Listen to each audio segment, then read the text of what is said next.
Minha esposa me humilhou com um tapa na frente do amante dela e dos amigos.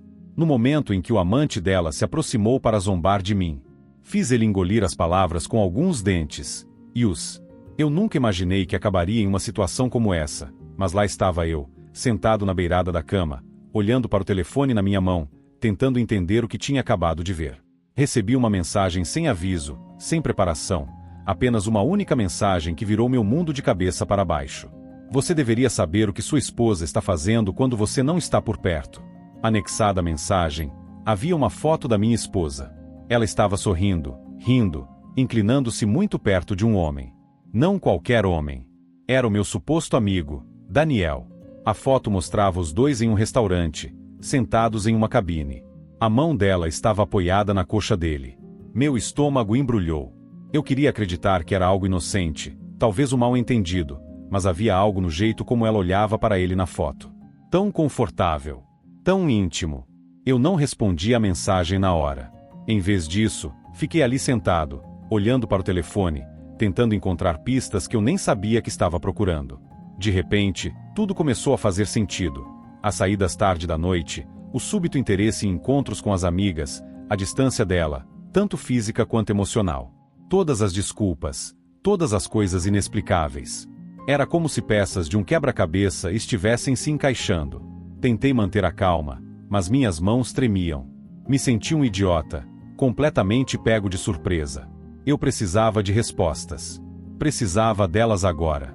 Então, esperei ela voltar para casa. Quando entrou pela porta naquela noite, sorrindo e agindo como se nada tivesse acontecido, senti que ia explodir. Sem rodeios, peguei meu telefone, mostrei a mensagem e a foto e pedi que ela explicasse. Por um momento, ela apenas olhou para mim. Então, seu rosto mudou de choque para raiva quase instantaneamente. Você vai mesmo acreditar nesse lixo? Ela disse. Você está paranoico. Eu queria gritar, mas me controlei. Insisti para que ela me dissesse a verdade. Falei como as peças não estavam se encaixando, como eu sentia há semanas que algo estava errado. Mas ela não cedeu. Em vez disso, redobrou a aposta, me chamando de inseguro e controlador. Ela fez parecer que o problema era eu. Que eu estava imaginando coisas. E, por um momento, eu realmente comecei a duvidar de mim mesmo. Talvez estivesse exagerando. Talvez estivesse deixando minhas emoções tomarem conta de mim. Mas então me lembrei do olhar dela naquela foto. Aquele olhar dizia tudo. O olhar que ela dava para ele era algo que eu não recebia dela há meses. Quando pedi para ver o telefone dela, tudo mudou. Ela segurou o aparelho com força, como se a vida dela dependesse disso, e gritou: "Você não confia em mim? É exatamente por isso que nosso casamento está caindo aos pedaços." Eu não acreditava no que estava ouvindo. Ela estava virando tudo contra mim, como se eu fosse o único responsável por destruir o relacionamento. Foi aí que percebi. Ela nem estava mais tentando negar. Só desviava, tentando me fazer parecer o culpado para encobrir o que tinha feito. Eu queria insistir. Queria que ela confessasse. Mas algo em mim quebrou. Não consegui mais olhar para ela. Peguei minhas chaves e saí, deixando-a gritando enquanto eu batia a porta. Eu precisava de ar. Precisava de espaço para pensar. Mas, acima de tudo, precisava decidir o que faria a seguir. No fundo, eu sabia que isso não tinha acabado. Não dormi naquela noite. Minha mente não parava, repetindo cada conversa, cada momento que, de repente, parecia uma mentira. Pensei em arrumar as malas e ir embora. Nunca mais olhar para trás. Mas algo dentro de mim não me deixava fazer isso. Ainda não. Eu precisava de respostas.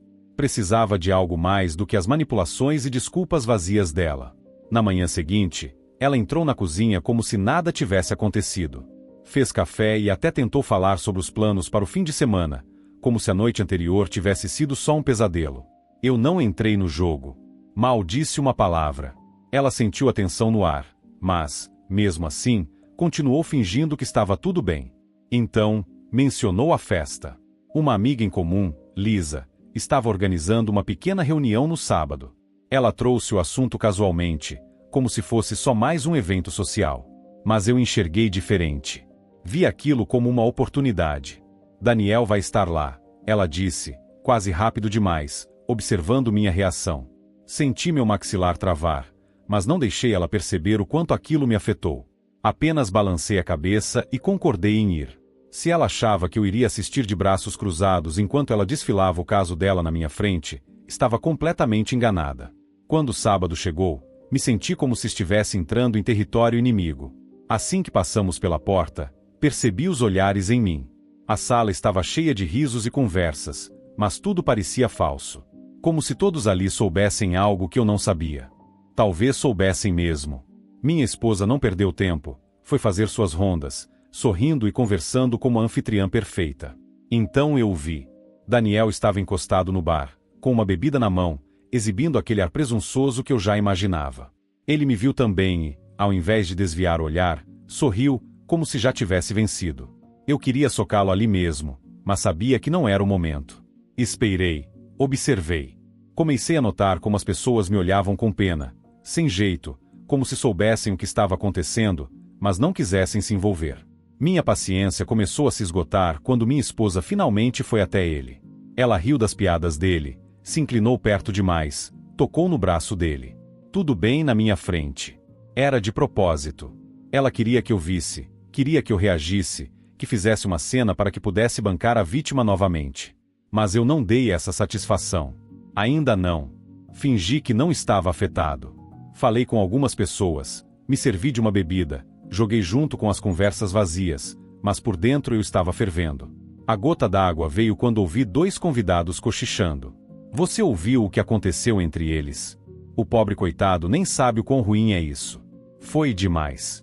Minha paciência acabou ali. Eu não sabia como aquela noite terminaria, mas de uma coisa eu tinha certeza: isso não seria mais varrido para debaixo do tapete. Minha humilhação tinha chegado ao limite, e eu sabia que era hora de encará-la de frente. Coloquei minha bebida no chão, respirei fundo e senti minhas mãos cerradas com tanta força que os nós dos dedos ficaram brancos. Mas eu não me importava. Não ia ficar ali permitindo que ela me humilhasse ainda mais. Não na frente daquelas pessoas. Não na frente dele. Empurrei a multidão, os olhos fixos nela. Ela jogava a cabeça para trás, rindo de algo que Daniel tinha dito. Nem percebeu que eu estava chegando. Quando finalmente os alcancei, o ar ao nosso redor pareceu mudar. A conversa diminuiu, as pessoas se viraram para assistir, sentindo a tensão no ar. Não fui devagar. Fui direto ao ponto. O que diabos é isso? Perguntei, alto o suficiente para todos ouvirem. Minha voz saiu mais alta do que eu esperava, mas não me importei. Você está realmente fazendo isso aqui, na frente de todo mundo? O sorriso dela sumiu. Seus olhos correram nervosos pelo público ao redor. Do que você está falando? Respondeu, tentando manter a calma, mas eu vi o pânico por trás de sua expressão. Você sabe exatamente do que eu estou falando, retruquei, apontando para Daniel. Você está me traindo com ele, mentindo para mim e agora está exibindo isso na frente de todo mundo, como se eu fosse um idiota. A sala foi tomada por murmúrios. O rosto dela endureceu, e ela se aproximou. Sua voz baixou para um sussurro. Não faça isso aqui. Por que não? Disparei de volta. Você não se preocupou em fazer isso aqui quando se jogou nele como se eu não estivesse parado ali. Daniel, que até então exibia uma postura confiante, começou a mudar.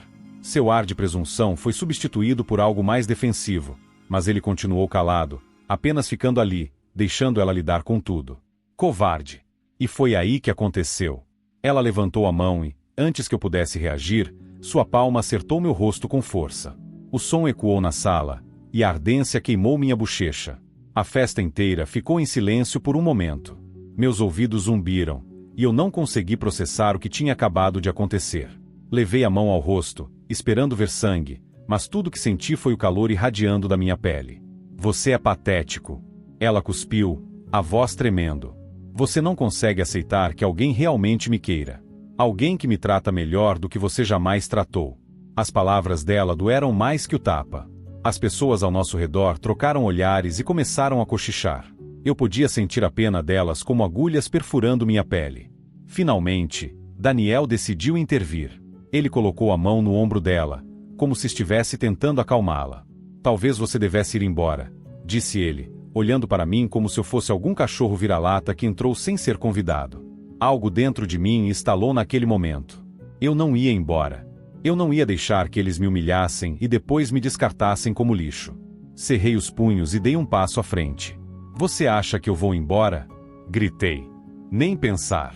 Daniel tentou se impor, endireitando os ombros. Mas eu percebi o brilho de medo nos olhos dele. Olha, cara, eu entendo que você está chateado, mas esse não é o lugar para isso. Eu quase ri. Não é o lugar? Você não teve problema nenhum em fazer disso um lugar quando decidiu desfilar com ela na minha frente. Apontei para minha esposa, que estava congelada, os braços cruzados firmemente sobre o peito. Mas não desviei o olhar dela por muito tempo. Meu foco estava travado nele. Sai da minha frente, Daniel. Ele disse. Tentando soar firme, endireitou os ombros, como se isso fosse me intimidar. Mas só teve o efeito contrário. A multidão ao nosso redor começou a se afastar. Alguns recuavam, outros se inclinavam para ver até onde aquilo iria. Então ele me empurrou. Não foi o suficiente para me fazer recuar, mas foi a desculpa de que eu precisava. Meu punho atingiu o queixo dele antes mesmo que ele pudesse piscar. O som do impacto ecoou pela sala, e ele cambaleou para trás, quase derrubando uma mesa. Ele gritou algo, mas eu não conseguia entender. Tudo ficou embaçado, como se o mundo tivesse ficado mudo, exceto pelas batidas aceleradas do meu coração. Daniel se endireitou, limpando o sangue do lábio, e então avançou contra mim. Caímos juntos sobre o sofá, derrubando copos e garrafas no chão. Ele tentou dar um soco, mas só roçou meu ombro. Agarrando seu colarinho, cravei meu punho nas costelas dele 1, 2, 3 vezes, até que ele começou a ofegar sem ar. Ouvi minha esposa gritar, mas não parei. Só parei quando ele me empurrou com força suficiente para se levantar rapidamente. O rosto dele estava vermelho, o nariz sangrando e os olhos arregalados de pânico. Ele tentou me acertar de novo, mas desta vez agarrei seu braço, torci para trás e o empurrei de cara na mesa de centro. O vidro estilhaçou, e ele soltou um grito de dor, caindo no chão e segurando o rosto. Sangue escorria pela boca e pelo queixo dele. Entre os cacos de vidro, vi um dos dentes dele caído. Fiquei de pé, respirando com dificuldade, meus punhos latejando. A sala estava mortalmente silenciosa, exceto pelos gemidos dele. Minha esposa correu até ele, ajoelhando-se ao seu lado, chorando enquanto tocava seu rosto ensanguentado. Você é louco! Ela gritou para mim. Mas eu nem olhei para ela. Meus olhos estavam fixos nele. Você quer me humilhar? Quer me tratar como se eu fosse nada? Minha voz tremia de raiva. É isso que você quer? Ele não respondeu. Não conseguia. Pela primeira vez naquela noite, senti que tinha o controle novamente. Mas não tinha acabado. Nem de longe. O silêncio que se seguiu era mais pesado do que a própria briga. Daniel estava esparramado no chão, com sangue espalhado pela boca e pelo queixo, gemendo de dor. Minha esposa pressionava um guardanapo contra o rosto dele, as mãos tremendo. Eu não me movi, não vacilei. Apenas fiquei ali, com os punhos cerrados, olhando para o homem que destruiu meu casamento e para a mulher que permitiu que isso acontecesse. A multidão ao nosso redor estava paralisada. Ninguém ousava intervir, ninguém tentou impedir o que já tinha acontecido. Eles apenas ficaram lá, como estátuas, com os olhos arregalados, esperando o próximo passo. Eu podia sentir os olhares de julgamento, os sussurros silenciosos, mas nada disso importava mais. Dei um passo à frente, e minha esposa levantou a cabeça, os olhos brilhando de raiva e desespero. Não foi o suficiente. Ela cuspiu, a voz trêmula. Olhe para ele. Olhe o que você fez. Eu não pisquei. O que eu fiz? Você está brincando comigo agora? Minha voz ecoou pela sala, cortando a tensão como uma faca. Você me humilhou. Você me deu um tapa na frente de todo mundo. Você me traiu. E agora quer agir como se eu fosse o monstro? Ela abriu a boca para responder, mas eu não deixei. Não. Você não vai conseguir falar para sair dessa. Não dessa vez. Apontei para Daniel, ainda gemendo no chão. A culpa é sua. Você trouxe isso para nossas vidas. Você mentiu, você traiu, e agora está chorando por ele? Por esse pedaço de lixo? Daniel tentou se sentar, gemendo de dor. Você é louco, cara, murmurou, com a voz arrastada e os lábios inchados. Avancei em direção a ele, e ele se encolheu, levantando as mãos defensivamente. Parei bem perto, me impondo sobre ele. Você acha que é a vítima aqui? Gritei. Acha que pode se esgueirar com a esposa de outro homem e simplesmente sair como se nada tivesse acontecido? Como é agora, hein? Como é ser exposto? Vi o medo nos olhos dele. O ar de superioridade que ele carregava antes tinha desaparecido, substituído por puro pânico. Eu me virei para minha esposa, que ainda estava ajoelhada ao lado dele, com lágrimas escorrendo pelo rosto. "E você?" perguntei, em voz baixa, mas firme. "Espero que tenha valido a pena. Espero que jogar fora nosso casamento, nossa vida, tudo que construímos tenha valido a pena." Seus lábios tremeram, mas nenhuma palavra saiu. Ela apenas me olhou, com os olhos arregalados, parecendo quebrada, como se nunca tivesse imaginado que as coisas desmoronariam tão rápido. Dei um passo para trás e olhei para a multidão. "E o resto de vocês?" Continuei, agora levantando a voz. "Eu sei que todos vocês têm sussurrado sobre isso semanas, talvez meses, me observando andar por aí feito um idiota, enquanto riam pelas minhas costas." Meus olhos pararam em alguns rostos familiares. Amigos em quem eu confiava. Amigos que claramente sabiam de tudo, mas não disseram nada. "Vocês são tão culpados quanto eles." Algumas pessoas desviaram o olhar, envergonhadas, mas ninguém disse nada. Então, me virei para sair, meu coração batendo com força no peito. Mas antes que eu pudesse dar outro passo, minha esposa finalmente encontrou a voz. "Espera!" ela gritou, se levantando. "Não faça isso, não vá embora." Eu parei, mas não me virei. "Por favor," ela implorou, com a voz falhando. Eu cometi um erro, ok? Eu errei, mas podemos consertar isso. Podemos conversar sobre isso." Virei-me tão rápido que ela deu um passo para trás, assustada. "Consertar isso? Conversar sobre isso? Depois de tudo que você fez? Depois de tudo que eu acabei de ver? Você realmente acha que ainda há algo para consertar?" Ela recuou mais um passo, os olhos indo de Daniel, que ainda gemia no chão, de volta para mim. "Eu nunca quis que isso acabasse assim", sussurrou. "Tarde demais", respondi friamente. Me virei novamente e caminhei até a porta, passando pelos rostos chocados da multidão. Não parei. Não olhei para trás. Não. Eu estava farto. Farto dela. Farto das mentiras. Farto de ser feito de idiota. Quando saí e senti o ar frio da noite no rosto, soube de uma coisa com certeza: isso não era o fim. Nem de longe. Saí daquela casa, mas a raiva ficou comigo. Era como se queimasse na minha pele, mais forte a cada passo que eu dava em direção à garagem. Podia ouvir vozes abafadas e passos rápidos atrás de mim, mas não parei. Só parei ao chegar no carro. Entrei, bati a porta e sentei, segurando o volante com tanta força que meus dedos ficaram brancos. Meu peito arfava, e meu coração parecia explodir nos ouvidos. Mas, mesmo ali, não tinha acabado. Ainda não. Olhei para o retrovisor. Meu rosto estava vermelho, as bochechas ardiam do tapa dela e minhas mãos estavam cobertas de sangue. O sangue dele. E, para ser sincero, a pior parte, eu não me arrependia. Nem por um segundo. Mas, enquanto eu estava sentado ali, a realidade do que tinha acabado de acontecer começou a pesar. Meu casamento. Tudo que eu pensava que tínhamos. Tudo que eu achava que estávamos construindo. Estava destruído. Meu telefone vibrou no banco do passageiro. Olhei para a tela. O nome dela iluminava o visor. Amanda. Deixei tocar. 1 minuto depois, tocou de novo. Outra ligação.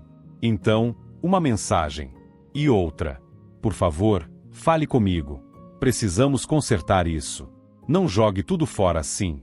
Bati o punho contra o volante, fazendo a buzina soar por um segundo. Consertar? Jogar fora, murmurei para mim mesmo. Ela já tinha jogado tudo fora no momento em que deixou ele entrar em nossas vidas. No momento em que decidiu que eu não era o suficiente. Fiquei olhando para o telefone até a tela apagar. E então tomei uma decisão. Girei a chave na ignição e dirigi. Não sabia para onde estava indo no começo. Só queria ir para longe. Longe da casa. Longe dela. Longe da bagunça que ela fez em nossas vidas.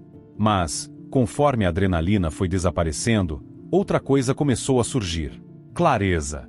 Pela primeira vez desde que vi aquela foto, não estava cego de raiva ou humilhação. Estava pensando com clareza. E eu sabia exatamente o que precisava fazer a seguir. Eu não ia deixá-la distorcer tudo e se fazer de vítima. Não ia deixá-la voltar rastejando, implorando perdão, só para fazer a mesma coisa de novo na próxima oportunidade. Ela ficou entediada. Tomou a decisão dela. E agora era minha vez. Na manhã seguinte, contratei um advogado. Não dei tempo para ela manipular a história, nem para me fazer duvidar de mim mesmo. Pedi o divórcio naquele mesmo dia, e fiz questão de que ela soubesse. Quando chegou em casa à noite, já estava arrumando minhas coisas. Ela parou na porta, com lágrimas escorrendo pelo rosto, me implorando para parar. Mas eu nem olhei para ela. Não adianta chorar agora, falei, enfiando outra camisa na mala. Você não pode bancar a vítima. Foi um erro. Ela soluçou. Eu errei, mas podemos consertar isso. Finalmente, me virei para encará-la. Não podemos. E, com isso, fui embora. As semanas seguintes não foram fáceis. Mais mensagens, mais ligações, mais tentativas de me fazer sentir culpado ou reconsiderar. Mas eu me mantive firme. Foquei em mim, em reconstruir os pedaços da minha vida que ela havia destruído. Toda vez que a dúvida surgia, eu lembrava daquele tapa. Lembrava do jeito que ela olhou para ele, bem na minha frente. E isso me fazia lembrar exatamente porque eu estava fazendo tudo isso. Quanto ao Daniel, ele sumiu. Não voltou. Depois do que fiz com ele, duvido que tenha coragem de me olhar nos olhos se um dia nos cruzarmos. Pelo que eu vi, ele parou de vê-la pouco depois. Acho que a emoção de se esconder perdeu a graça quando viu as consequências. E eu? Eu segui em frente. Não vou mentir. Doeu. Doeu muito. Mas também me ensinou algo importante. Respeito não é algo que você implora. É algo que você exige. Se alguém se recusa a te dar isso, você vai embora. Por mais que doa, ir embora sempre será melhor do que deixar alguém te destruir. E ainda chamar isso de amor. O que você faria se estivesse na pele do protagonista? Perdoaria ou seguiria em frente? Compartilhe suas opiniões nos comentários e não se esqueça de curtir e se inscrever no canal.